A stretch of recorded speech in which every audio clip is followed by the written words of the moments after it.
From the office of J.D. Power Valuation Services, this is your monthly commercial truck market update with senior analyst Chris Visser.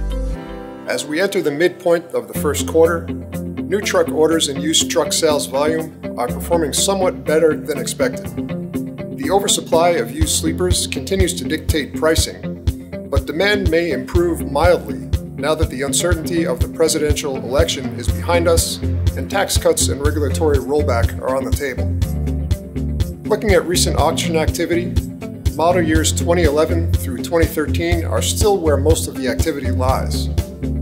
January's volume for these model years was mixed, with an increase in 2013s balanced by a decrease in 2011s and 2012s. Selling prices followed this volume pattern, with 2013s dropping 15% compared to December, and 2011s and 2012s essentially unchanged. Looking at the retail market, December's data is the latest we have at this time.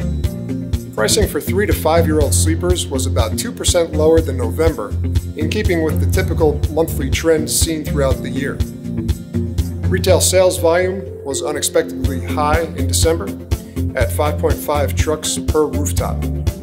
This figure is 0.7 truck higher than November and the highest result since May of 2015.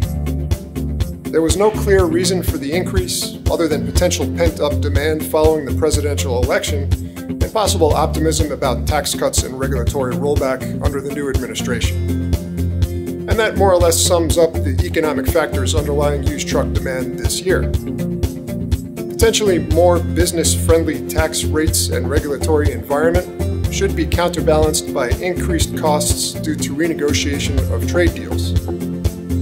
In terms of the supply of used trucks entering the market, we know there are potentially 8% more trucks due back on trade this year compared to last year. With supply already outweighing demand, this will be the main factor dictating used truck pricing in 2017. Given all these factors, we predict pricing to follow the roughly 2% per month depreciation we saw in 2016. That's all for this month. Be sure to follow our commercial truck blog and monthly guidelines market report at www.nada.com/B2B. See you next month.